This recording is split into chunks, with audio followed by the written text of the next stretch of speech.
You talk to yourself, out loud, in your head, sometimes both. Society says it's weird. Science says the opposite. Here's the data.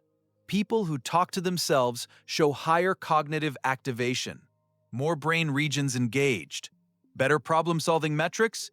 This isn't speculation. It's neuroscience. Today, we break down 6 reasons self-talk is linked to higher intelligence and how to use it strategically. Einstein muttered equations while walking. Tesla conversed with his visions. Darwin argued with himself in notebooks. Pattern recognition. History's greatest minds didn't think silently. They thought out loud. Reason 1. Thought architecture.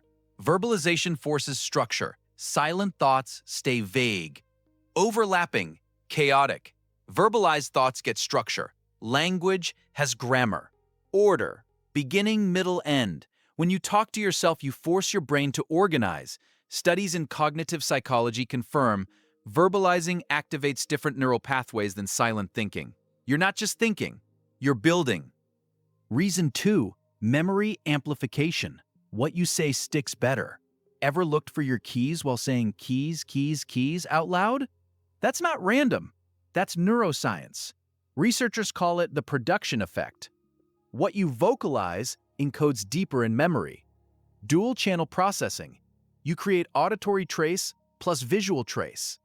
Double the encoding, double the retention. Reason 3. Problem-solving speed.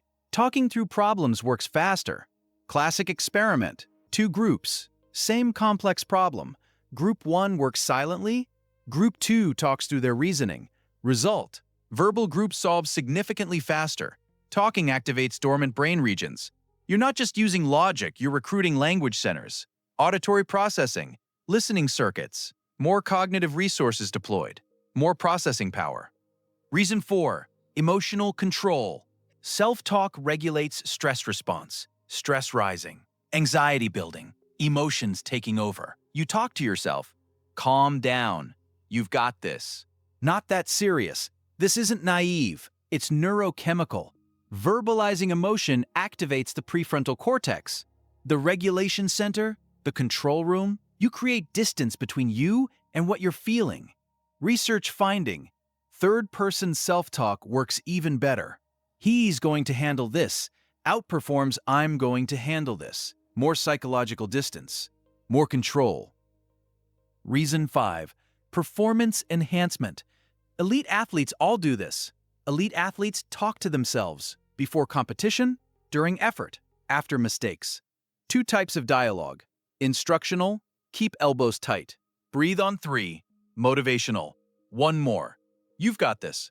Sports psychology research. Self-talk improves endurance, precision, and recovery from failure. When you talk to yourself for motivation, you're using a tool the top performers have known for decades. Reason 6. Preserved learning mechanism. You kept a childhood superpower. Psychologist Lev Vygotsky discovered. All children talk to themselves. It's a normal developmental stage. The child uses language to guide actions, to solve problems, to learn. With age, this speech internalizes, becomes silent thought, but some adults keep the external version, or semi-vocalized version. This isn't regression, it's preservation of a powerful cognitive tool. Adults who still talk out loud retain the learning mechanism most people abandoned. Important distinction. Self-talk is different from hearing voices. Healthy self-talk, controlled. You start it, you stop it. It's useful.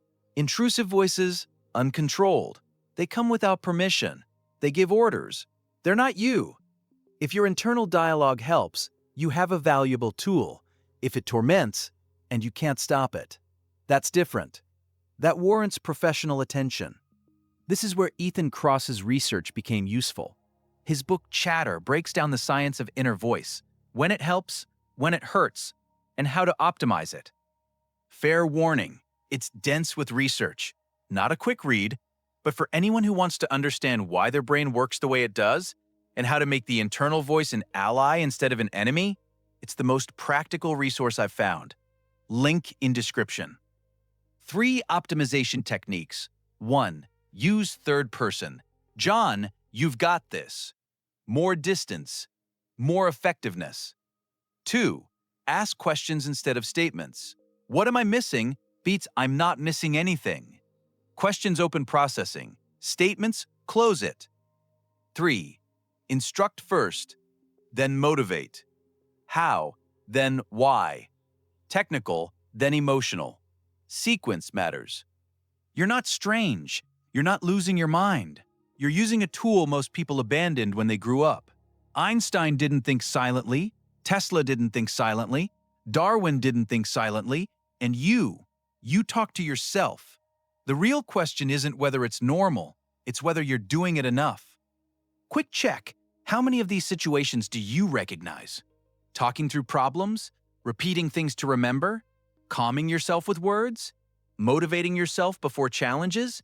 Drop your number in comments. Know someone who talks to themselves? Someone who's been told it's weird? Send them this. Might be the first time anyone told them it's a sign of intelligence, not a sign of insanity. Mental diagnostic. Talk to yourself.